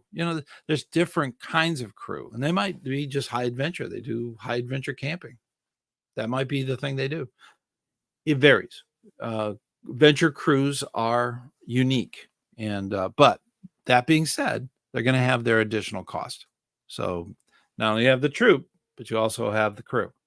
So it's having best both worlds. But if you have 4 youth brothers and sisters in one family, that could get real expensive. So definitely keep your economics in mind when you're getting with multiple units. That might come down to making a choice. So that would be bad. In my opinion, having the more, the better. If you're in 2 units, that's great. But if you have to make the financial decision, maybe there's something, fundraisers or something that can be done. So definitely look into the cost. One of the things that I've always told parents, especially when I was recruiting, I says there's no reason for the parents to pay for this. No reason, because we sell popcorn. We do camp carts. We do different activities. Every unit has additional fundraising, and the youth can actually earn the money for their scouting. Totally fine. I did. My brother did. That's how that was done. And it's a life lesson. It is one of those very critical things. So cost shouldn't be that factor. And there's a lot of scout reach out there, so that we can definitely help people in trouble. So I see another question down there. What is it, 39? Yeah.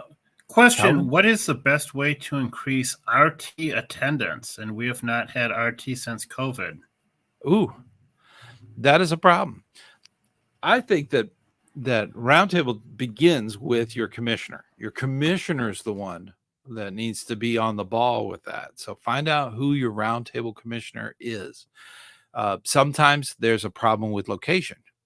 During COVID, of course, everything was shut down, and a lot of roundtables went to Zoom, or they went to a Meet, with Google.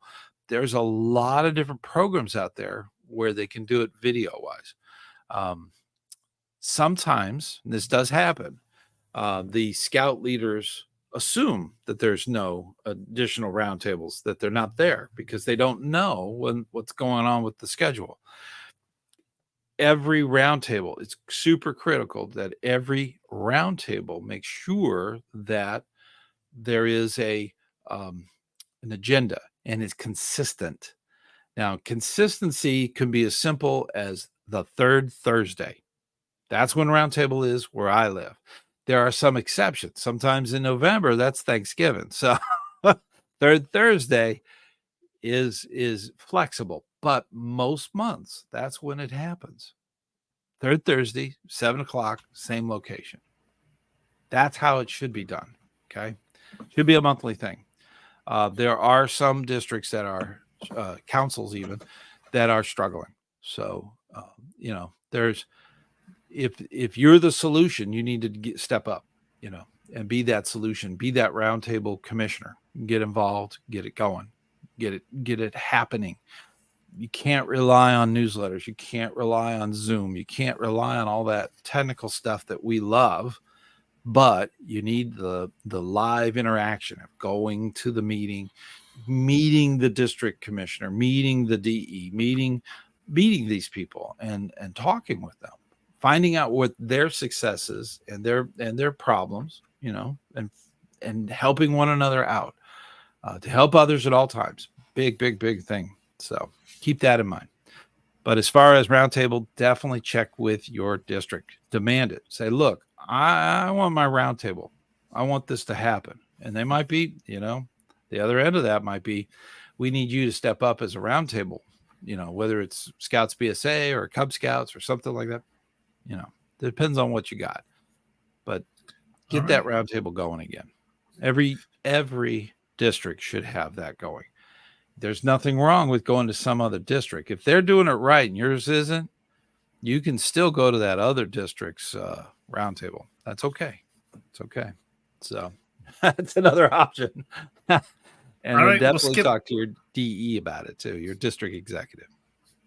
Well, skipping ahead a couple entries, someone from Delaware, and then Relantel comments Roundtable suggests that communicate the program that will be held at Roundtable, because too often scouters can assume it's nothing new and maybe tune it out. But I have to say, for our district, I've never regretted going to Roundtable. It's always very informational. It's always fun. Roundtable is a big thing, and you have to do it every month.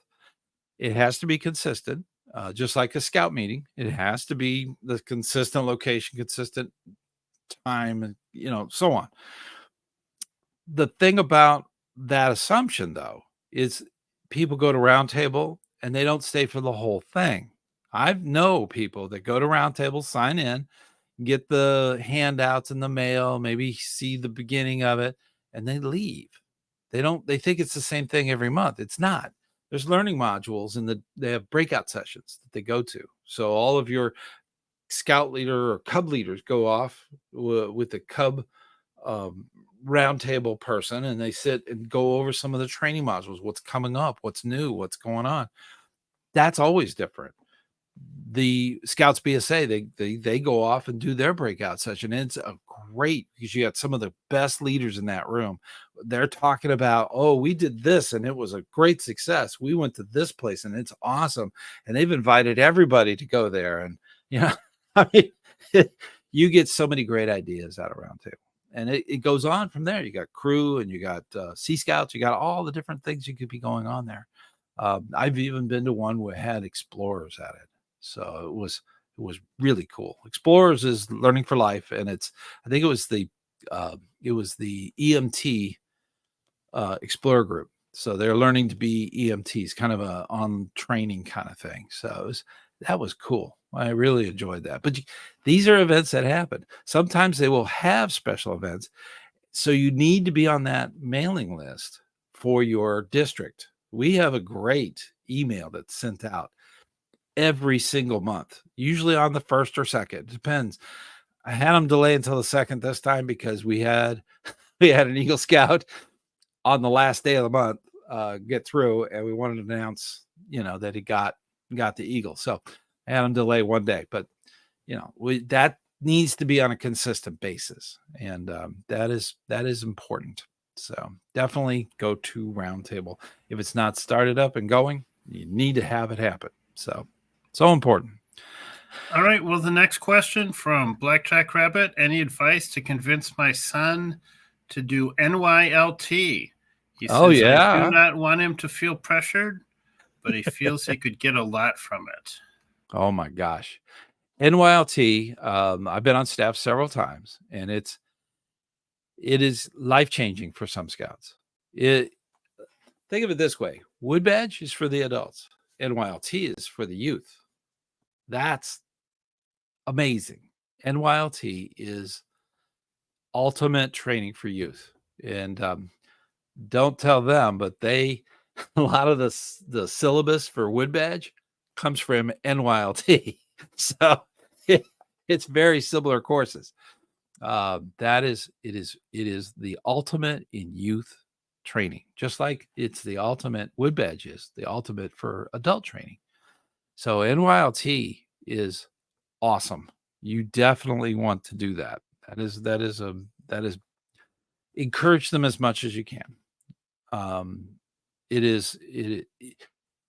Your patrol will be everything. It is just like in Wood Badge. It is the patrol will be working together, eating together. They will have challenges that they have to overcome, and they'll be guided through that process. They have a guide, just like in Wood Badge. I mean, there's a ton of really good information there, and this helps.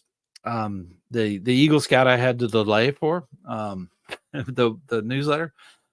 This helps them when they go for college application, when they have to do an interview and stuff with a recruiter.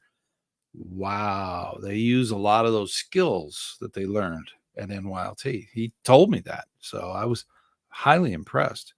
And it's incredible Youth Leadership Training. That could be the new name for it, but National Youth Leadership Training, NYLT. Definitely do it.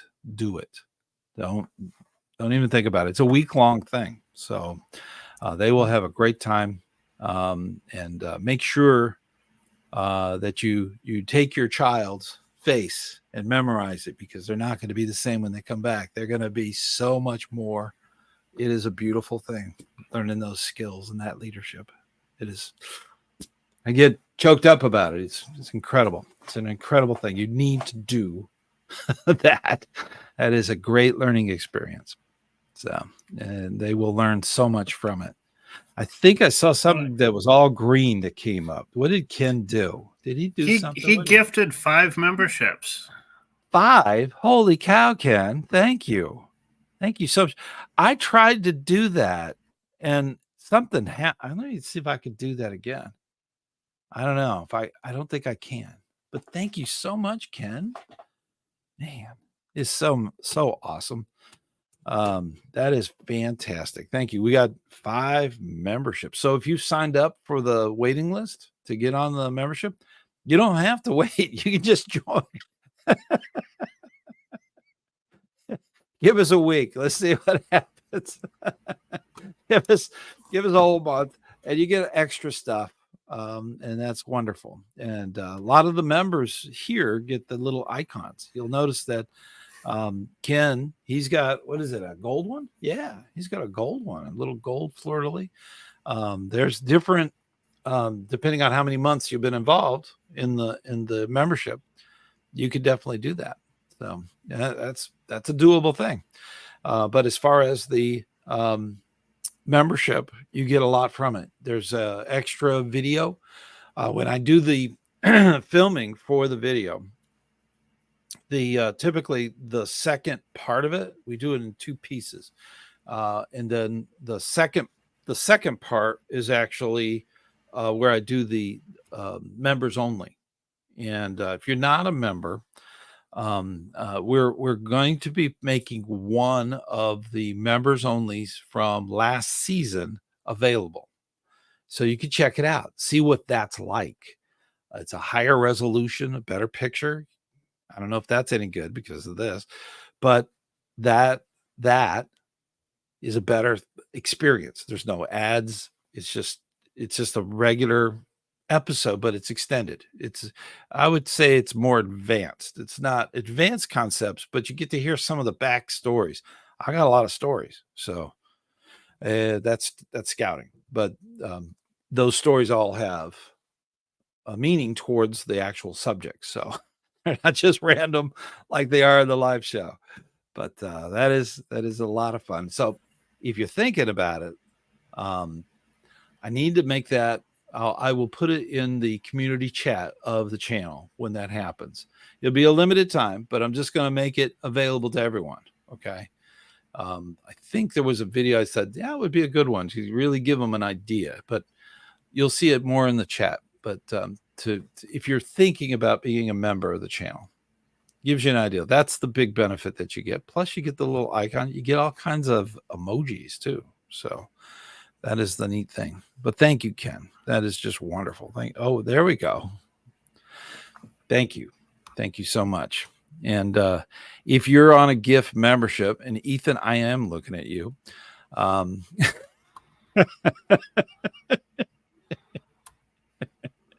He's done it twice. So, but yeah, definitely take the plunge. You'll enjoy it. It's a lot of fun. So what do we got here? Big red bus. Big red bus. I think we maybe skipped one. We did. Stefan asked, are you a merit badge counselor? Yes. And if so, how would Scouts connect with you? I assume the question would be if someone's in the Central Florida area where you live. Mm-hmm. Let me see here. See who was that? That was Stefan? Yes. Who was that? Was that Stefan? Is in that question? All right. I think that was this one, right? Merit badge counselor. Yes, I am a merit badge counselor for cooking merit badge. I also do hiking. And I'm also a merit badge counselor for inventing, which is new, and then entrepreneur. I'm also a counselor for that. And the one that I enjoy the most, but have done the least, is the Scouting Heritage Merit Badge. Those are some of the merit badges. There are some other ones that I have done. I'd have to look at my records, but typically, if you have the course done, there's online training for that, and you're an adult leader that's gone through the background check and all that stuff, you can do it for only your unit, only your district, or only your council. The different councils, I believe out of council they allow it, but it's only for summer camp. From the training, I did it a long time ago. I have to retake that training. But I believe they said that if you're going out of state to a different council to their camp, their counselors count. So I think it's because of that, it's more national. So you can actually get merit badge counselors from outside of it. Now, merit badge counseling can also be done online. You can do it through Zoom or through the actual was it Google Meet? I think that's another one they have out there. That can be done. Good case in point is our camp during COVID would run merit badges, and scouts could do that completely online, and it was really well received. So I believe you can do merit badges with counselors out of state. So or out of council even. That's totally okay. That's totally fine. They are all merit badge counselors go word for word. They do not change anything on the requirements. So always keep that in mind. It's not going to be any easier being out of state. Okay. So if they have to, if the counselor has to sit and have the scout explain, that's exactly what they're going to do. So, or they have to show the thing, their backpack, tell me what everything's in your backpack for hiking, tell me about boots. Okay. They're going to have to do the work. That's the important thing. So never think that an out of state counselor is going to be easier. They're sometimes harder because they literally go line for line. Sometimes, and it does happen and it shouldn't, but sometimes at summer camp, there's a little bit of gray area. So, but still, keep that in mind. But as far as merit badges, those are the ones I can think. The Scouting Heritage Merit Badge. I don't know if you've seen that. I keep it right up here. I have one that I like it because this is the actual merit badge. Let me see if I can get it straight. There we go. That's one. Now that's the only merit badge out there designed by Baden-Powell. That drawing is Baden-Powell. So that's the only one. The rest of them are not drawn by Baden-Powell. But Scouting Heritage. All right. Next question is from Big Red Bus. Big Red Bus. Got him. It says, Big Red Bus fully agrees with Stan. The key to Roundtable is to give an ROI, make it fun, keep the fun stuff, make it worth it for the leaders, and also for the parents to sit in too. Yeah, I guess parents can also sit in on Roundtable. It's great information for everyone. Yep. So true. It is for everyone. All adults can go to Roundtable. Definitely. It is huge. And a lot of times it's the adult leaders, but you can have the youth. Sometimes it depends on where you're going.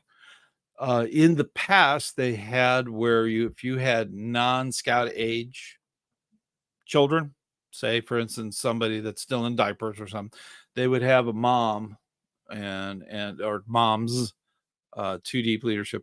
They would have them take care of the really young, and that's possible. But a lot of times, families, mom and dad, or whatever the family is, the whole family is involved. So the youth might go off to a chapter meeting, or they might sit in with mom and dad in whatever, like Cub Scouts or Scouts BSA. That's totally fine. They need to be well behaved so that they're not disruptive of the class, but most of the time that's okay.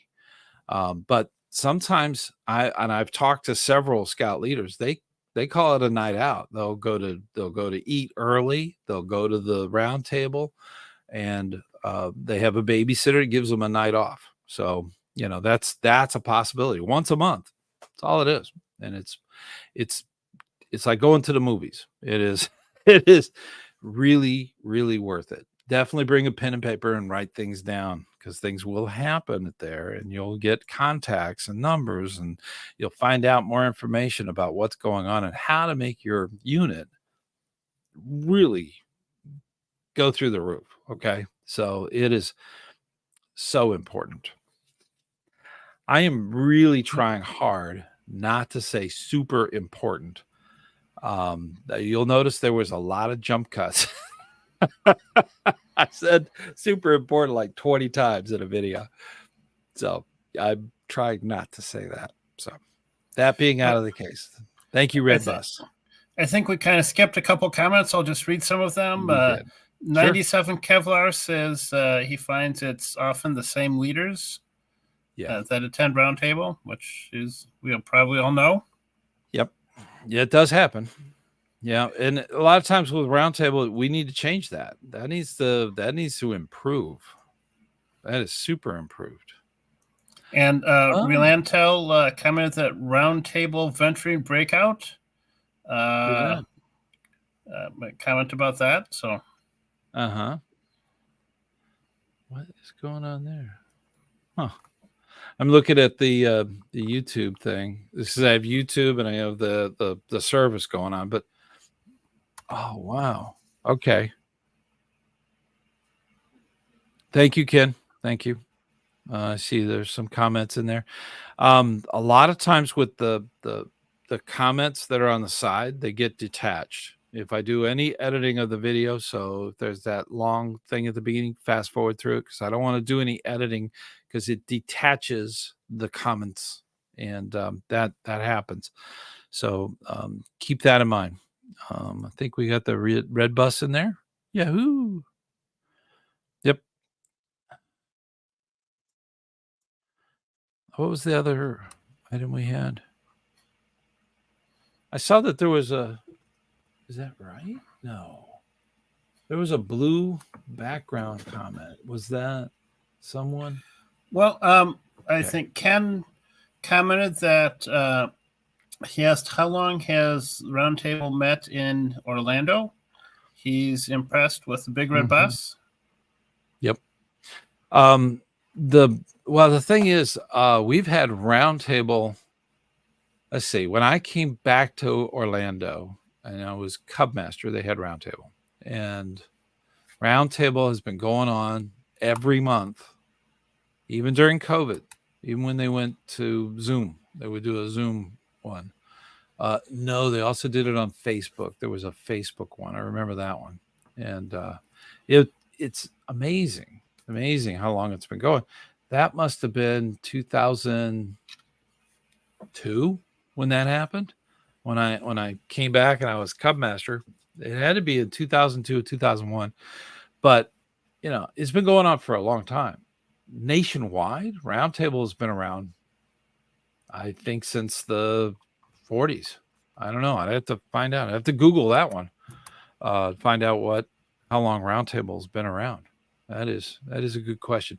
Some places call it powwow.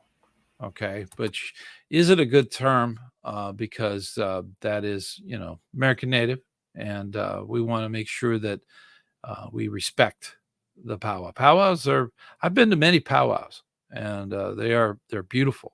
Absolutely. If you want to go and have a good time and very spiritually uplifting, powwows are incredible, beautiful. It's actually beautiful, and it is part of their faith, and we need to respect that. But powwow, I think, is a term that they've used for Roundtable out west. for a lot of them. But I think they're going nationwide to Roundtable. They might have a different term. I don't know. I don't live in California. I'm on the East Coast. So my goodness, Mike, we've been doing this for almost 2 hours. And we're keeping the crowd happy. Well, we're at 21 watching, which is pretty good.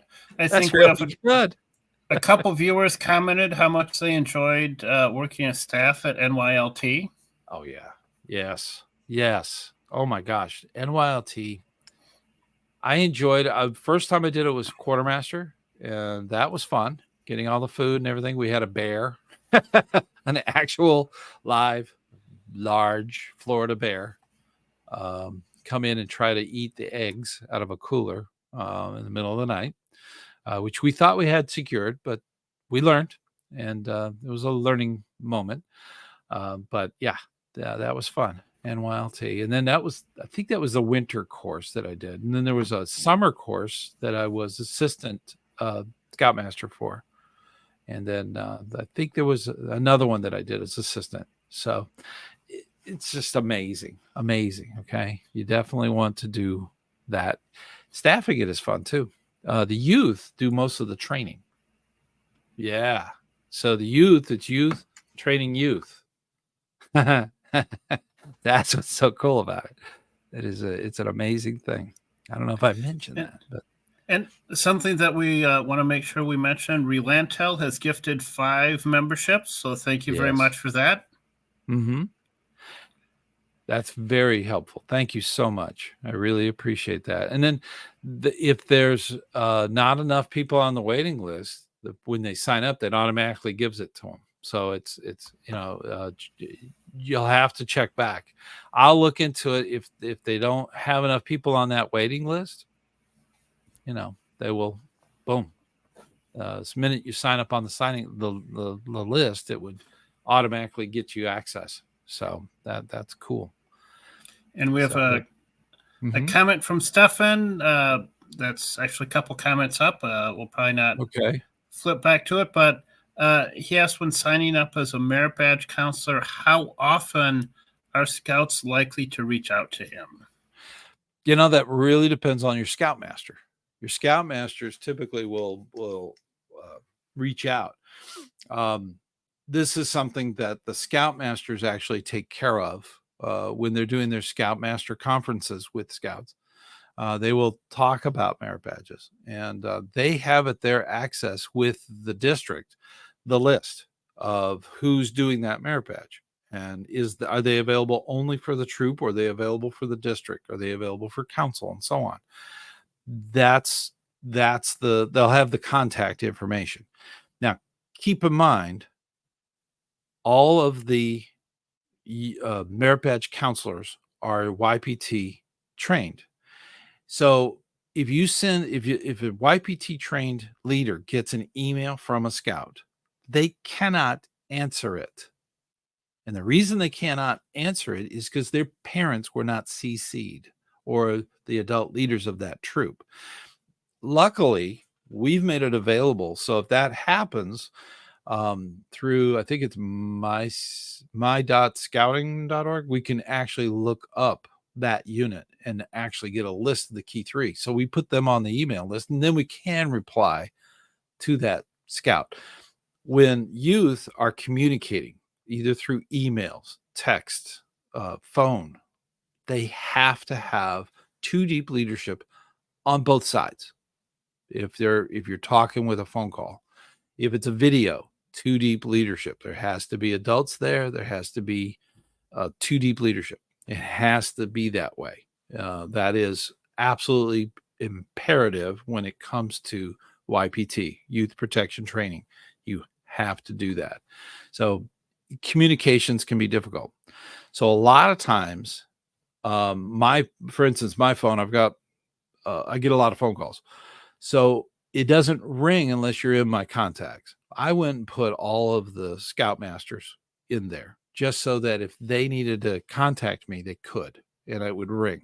And I know that it's the scoutmaster's phone. That's the listed phone for that scoutmaster. that's the wonderful thing. I can talk to you, they can't talk to the youth because of the too deep leadership, unless they're at a meeting and I have 2 trained leaders on my end. That makes it very difficult to organize. So that being the case, it's fine for the adult leader to contact me. Okay. And then they usually will give me an email, or they'll CC me and a bunch of other stuff. And that's how they do that contact and get it going. The other route is merit badge universities. They usually will go down the list, and if somebody's available for a merit badge they want to cover, they'll contact them. They'll get them to come to the merit badge university, and they'll have a class of 10 scouts that want to do hiking, the hiking merit badge. Those are usually very fun events, and they're scouting events. So there's too deep leadership and then some. So, that's totally within YPT requirements. So that's generally how that merit badge process works.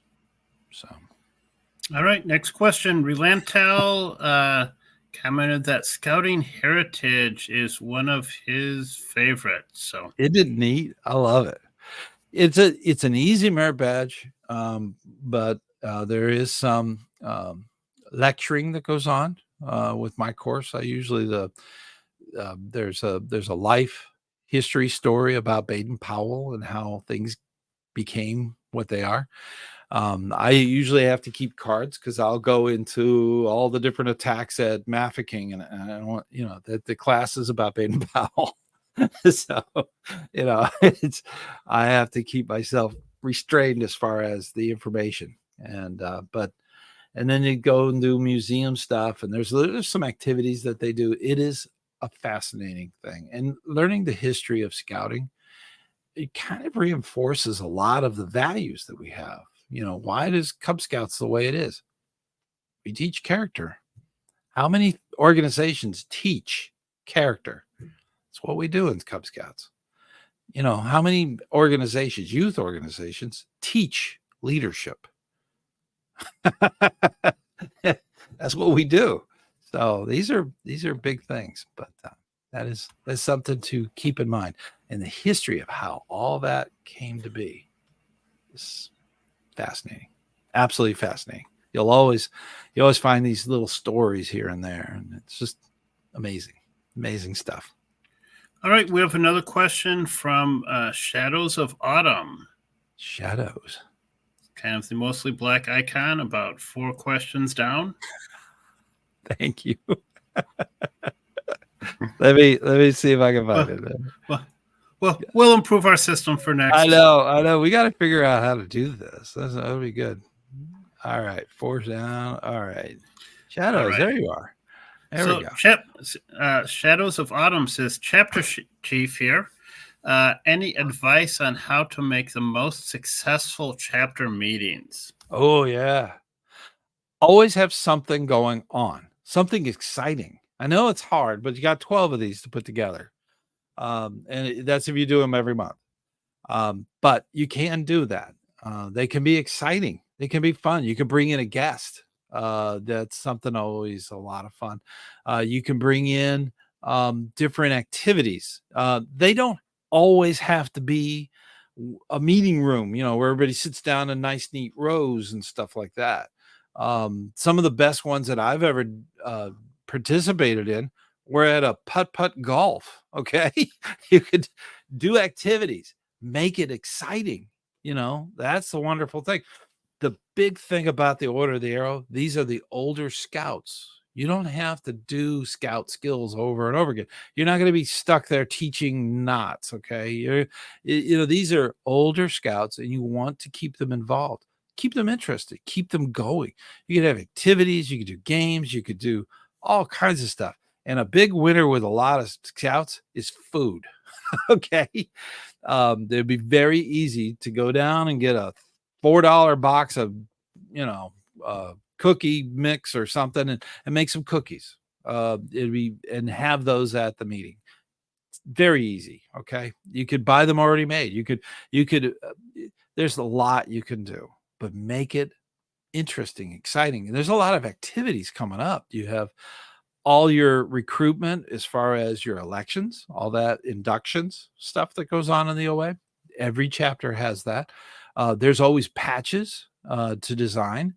Our chapter tries to do at least 2 patches every single year, at least 2. And those are very popular, very collectible. Everybody loves to get them. If there's an activity like NOAC coming up, there's usually several patches. I mean, you could have designing competitions. Recently, our district actually combined with another district, and it made us huge, gigantic district. And the lodge wanted a new name for our chapter, so we came up with a whole elections kind of thing of how to introduce different characters and creatures that we could focus on and do patches of, and can we do this and that, and can we give it an Indian name, and if we do give it an Indian American Native name, that could be we want to be respectful on that.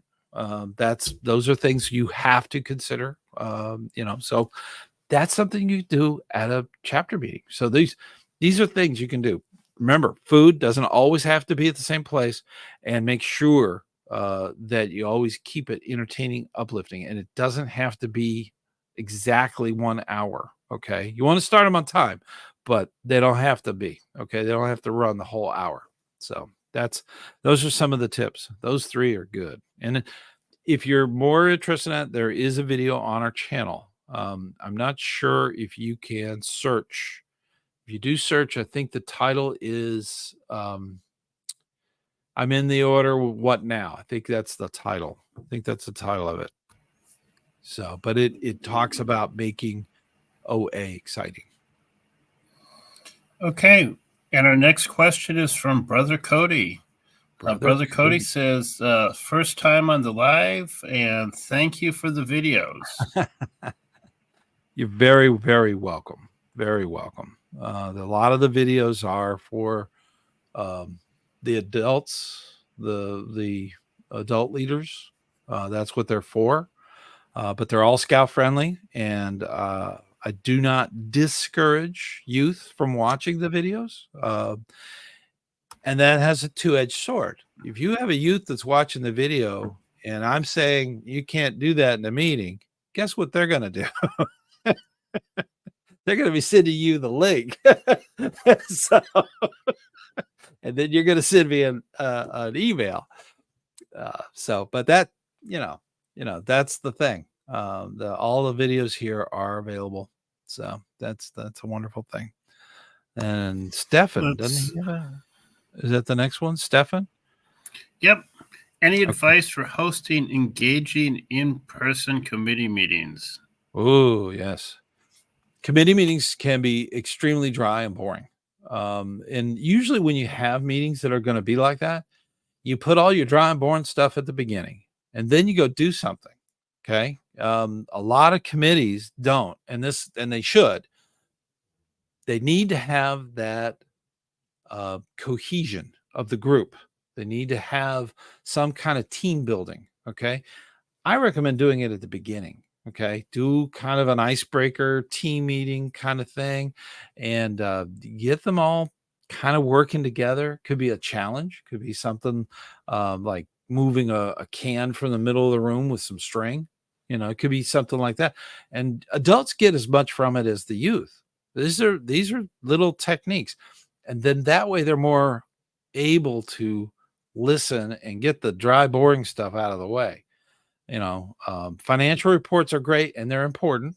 They're very important, but that shouldn't be the whole meeting. Okay. Nobody wants to sit there and go through every receipt. It's important. Yes, but you got to make them interesting.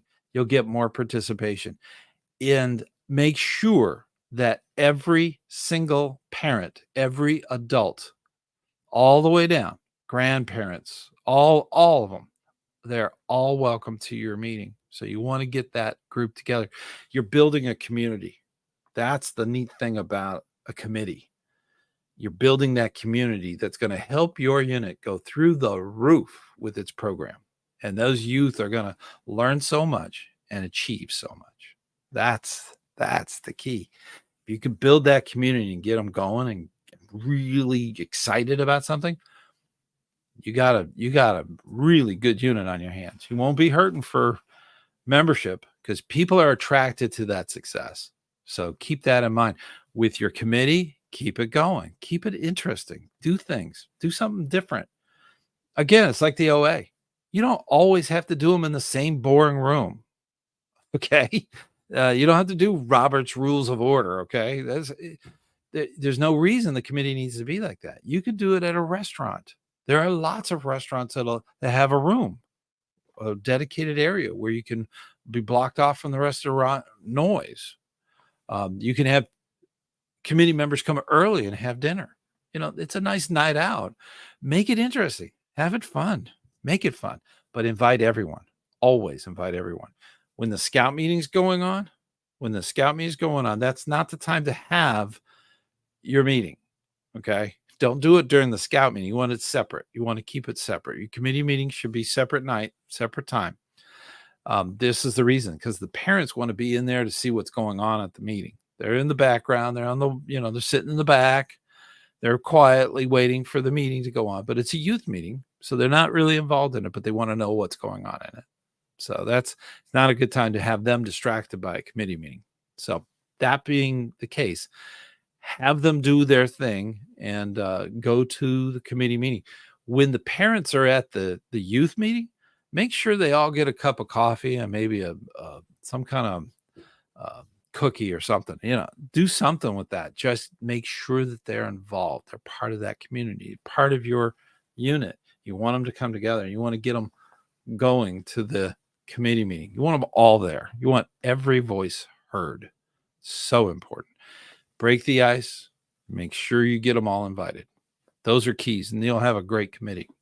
Great committee. Always have a vice chairman also. Always. Because you never know. Somebody gets transferred, they get a big job promotion, they move out of town. You don't want to leave that just sitting there. You got to have a vice person step up and really get involved in it. And I'll make sure that they run a few of those meetings too. So take a few nights off. That kind of thing. And that's true for every position in your unit. You want to make sure that they're all have somebody that can step up or step right into that position, because that's the worst thing. To lose your committee chair or lose the Cub master, that unit's done. It's gonna spin. Okay, so you don't want that. Got to have your alternates, your backups, and have them do some meetings. Have them have some experience. You gotta have that available. So important. I could go on. But we have gone over 2 hours. That is a long show. I see some people need to go. So what do you think, Mike? Do we have some burning questions at the end? I think we're kind of at the end. We had a comment that in Central Texas, they have a roundtable as a breakfast meeting. Nice. And then Shadows of Autumn said, thank you for mentioning a video. So It is oh so often. We have a lot of fun on here. I hope that everyone got a lot from tonight, and having Mike here has been a true blessing. Thank you so much, Mike, so much. This has been so much better. I can interact. I can just go off on a tangent. It's how I do it. But it is one of those things, and he's helping me out. And I really, really thank him. This is fantastic. And I want to thank everyone here. Keep scouting, keep going. And we're building a better America with better leaders like you. We're going to do it. We're going to do it. We're going to make America better because our youth are ready to pick up and move forward with great leadership. So important. So important. So thank you, everyone, especially Mike. Have a good evening, everyone. All righty. I'm going to wrap it up. Thank you, Stan. Okay. All right. I'll see you all on the trail.